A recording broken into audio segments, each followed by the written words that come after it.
Okay. Tātad runājot par šo jautājumu, jāatgriež, diemžēl, ir pagātnē, kad te kaut kas bišķiņ labi. Tātad jāatgriež pagātnē, jo faktiski Latvijā zinātni pagājušajā gadsimtā pacēla tas, ka tika izveidots reaktors un, kā teikt, uz vairāk zinātņu sadarbības veidojās gan pielietojumi, gan zinātniskie pētījumi.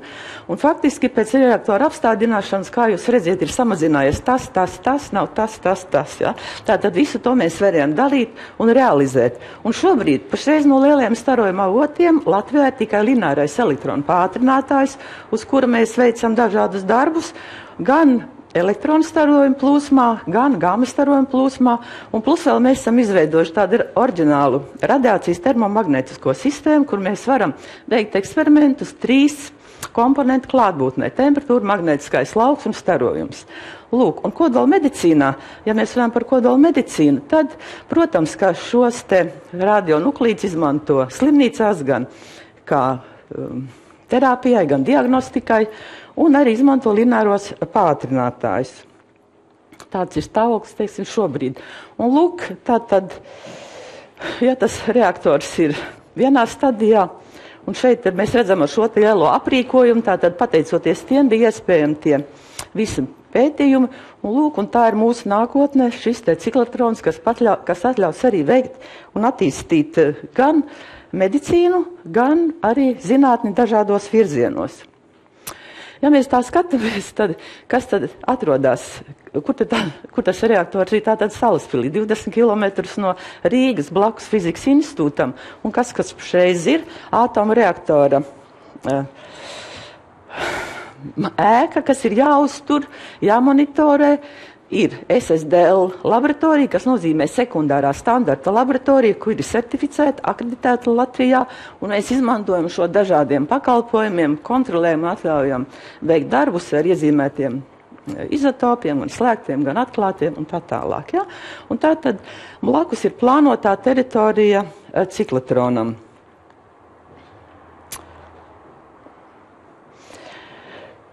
Kas ir plānots, teiksim, nākotnē, ko mēs it kā ceram? Tie ir vajadzīgi šie te dažādie starojuma avoti. Tātad ciklotrons tas būs gan medicīnai, gan zinātnē 4 kanāli, kur varēs sintezēt tātad šos te radioaktīvos izotopus un veikt tālāko to savienojumu iegūšanu.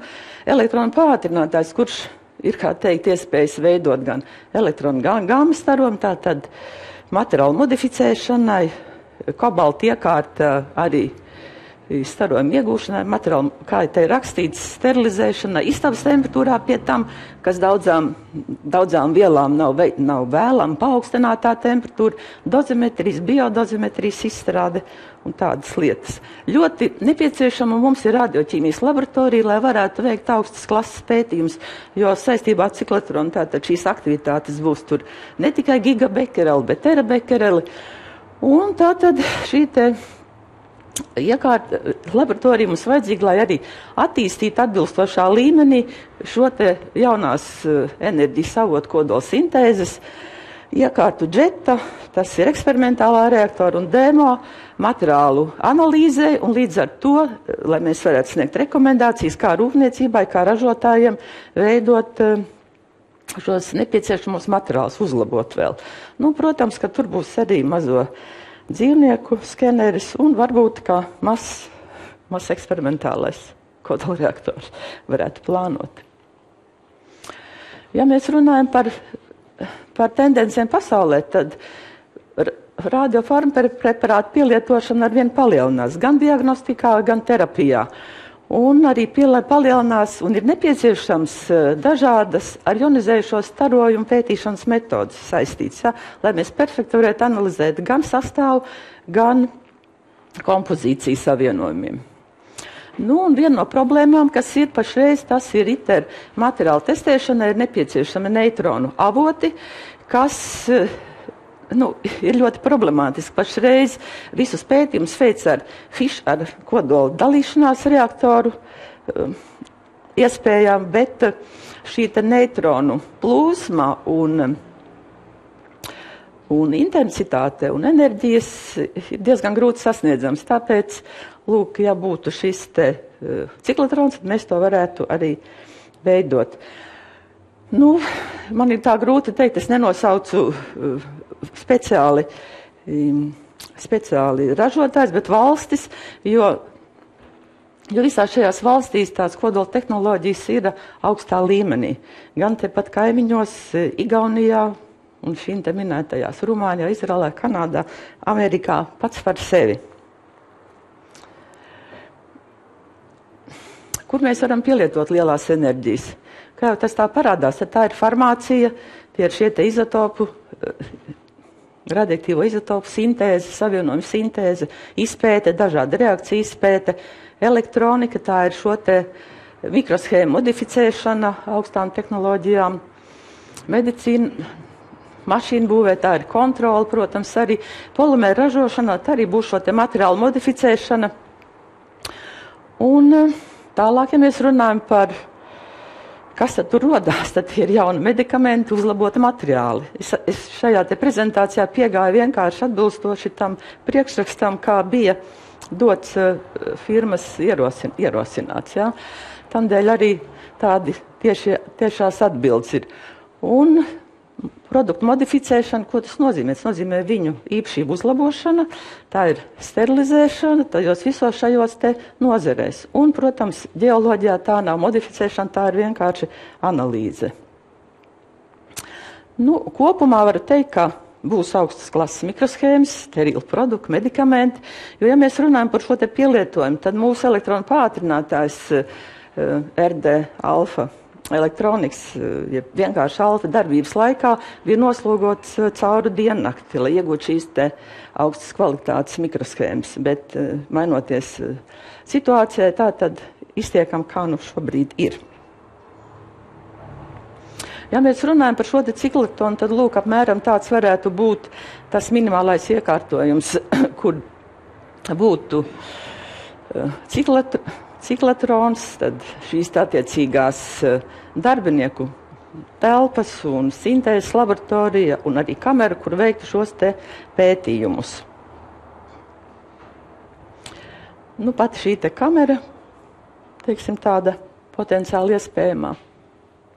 Ja mēs runājam šo te skaitu, tad redzam, ka tie ir pietiekoši lieli Eiropā un ja mēs runājam par Izraeli, tad tur, teiksim, šī te attieksme pret slimību diagnostiku pēdējā laikā ir ļoti attīstījusies, un turpat ir vairāk ciklotroni, bet tā ir cita valsts.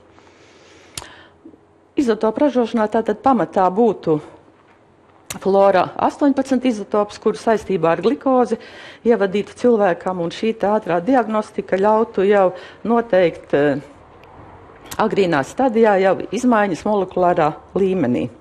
Iespējas būtu arī ražot citus izotopus, kas arī pavērt iespējas ne tikai diagnostikai, bet arī ārstniecībai. Ja mēs runājam par šīm te vadošajām organizācijām, kas šo te dara, nu tad tā ir Latvijas Universitātes Ietvielu fizikas institūts attiecībā uz lielajām enerģijām. Un kā tad mūsu tā loma? Tā ir tā, ka kopā arī ar pārējām universitātēm Daugavpils un RTU, tātad tie ir speciālisti un tātad tā jaunā paudze. Un infrastruktūra ir šī te mūsu licencētā Salaspils kodola reaktora teritorija un arī tās licencētās laboratorijas, kas ir mūsu rīcībā, bet kas atbilstoši šiem te augstajām prasībām. Kas vēl ar šo te jautājumu būtu saistīts? Protams, tas ir Organiskās sintēzes institūts, Biomedicīnas institūts un daudz citas droši vien. Šajā jomā nevar teikt tādu konkrētu skaitli, jo ir seni, kā teikt, tie speciālisti, kas mācījās apgūt radiācijas lielo enerģiju ķīmiju, kur zināšanas ir uzkrātas mācību procesā un arī praktiskajā pielietošanā, mēram 20-30 varētu teikt. Speciālisti arī tāpat ir šajās te robežās, jo daļa strādā, daļa nestrādā, bet ja ir nepieciešamība, tad visus tos var pieslēgt, jo kā nekā arī Salaspils reaktorā bija šī te radioaktīvo izotopu sintēze medicīnas vajadzībām un pielietojums. Šobrīd studenti nav tieši, kas mācītos par lielām enerģijām, bet viņi apgūst praksē, strādājot pie mums, strādājot citos institūtos, piedaloties dažādās starptautiskās skolās par šo tēmu, kas ir Vācijā, Nīderlandē un citur, jā. Nu, doktoranti, tie ir apmēram šāds skaitlis, kas ir pie mums pašreiz laboratorijā 4 doktoranti, kas ir saistīti ar šo virzienu. Sasniegumi, kādi mums ir, tie ir tie, ka mūsu visu laiku laboratoriju iesaist šajos Eiratom projektos, ka ir vajadzīgi šie kodola sintēzes degvielas izdalīšanās pētījumi un tās mūsu rekomendācijas. Un tātad sadarbība ir attīstās kultūras mantojuma glabāšanā, jau Vēstures institūta muzejs ir saskāries ar pelējumu sēnu, un tātad mūsu sterilizācija palīdzēs viņam šo veikt, tāpat arī starojam mikroshēmas kosmosam. Cilvēku resursos, nu jūs redziet, tātad nāk jaunieši, viņi ir ieinteresēti, bet tātad viņiem pašiem ir daudz, kas jāmācās darba procesā. Nozīmīgākie infrastruktūras punkti, tos jau arī jūs ziniet, tātad tas ir reaktors, tas ir mūsu pātrinātājs, tās ir iespējas veikt mums dažādas kontrolas eksperimentus, sekundārā standarta dozimetrijas laboratorijā un arī pārstrādāt radioaktīvos atkritumus uz radonu. Tātad pasaules mērogājās runājam, tad es domāju, ka tiešām tas ir palīdzēs ieviest Latvijā ātro diagnostiku un tātad veiktos pētījumus šiem tīrās enerģijas avotam kodola sintēzei. Potenciālie sadarbības partneri un konkurenti ir principā vien un tie paši. Vienā brīdī viņi ir sadarbības partneri, otrā brīdī viņi ir konkurenti. Un, teiksim, runājot par šo Latviju, es būtu ļoti priecīgi, ja būtu viens labs liels ciklotrons, kas ražotu mediķiem un ražotu un būtu iespējas pielietot arī zinātnē. Tad tā būtu laba sadarbība. Privātās investīcijas, jā, mēs esam maza laboratorija un tās elektronu pātrinātāja iespējas šobrīd ir niecīgas, bet tai pašā laikā mēs sadarbojamies ar šiem SIA Alfa Elektronikas traumu klīniku, Olko-centram sterilizējumu, un tagad ir parādījies jauns interesants, kuri interesē tieši koka modificēšana, kas ļaus uzlabot mūzikas instrumentu kvalitāti un tā tālāk. Ja? Pārēj no industriālā uz šobrīd nav mums. Ja? Nu, tātad tautsēmniecībā var būt potenciāls tā, bet kas man teiksim, ko es gribētu teikt, tātad šķēršļi, kas ir. Un kas ir tie ir izaicinājumi. Tātad varbūt augstskolās mums jātīst šis virziens, jo pašreiz nav pasniedzēji, bet tas tiek risināts. Tātad ir vajadzīgs šīs augsta līmeņa laboratorijas. Un vēl tas ir jautājums, teiksim, arī šīs ātrās diagnostikas, tās ir dārgas analīzes, bet kas dos potenciālo ieguldījumu, kas viņas apmaksās, tāds ir jautājums. Un izaicinājums, es uzskatu, ka tomēr tas ir ļoti svarīgi Latvijā un arī ne tikai Latvijā. Lūk, šis tā ātrā diagnostika, kas samazinās zāļu pielietošanu un tātad arī ilgdzīvotību. Nu, tātad šie produkti eksportā, mikroshēmas, modificēti materiāli un tātad ierosinājums izmantot visiem šiem pētījumiem vietējos resursus. Tas ir koks, tie ir māli modificēti. Paldies par uzmanību! Paldies!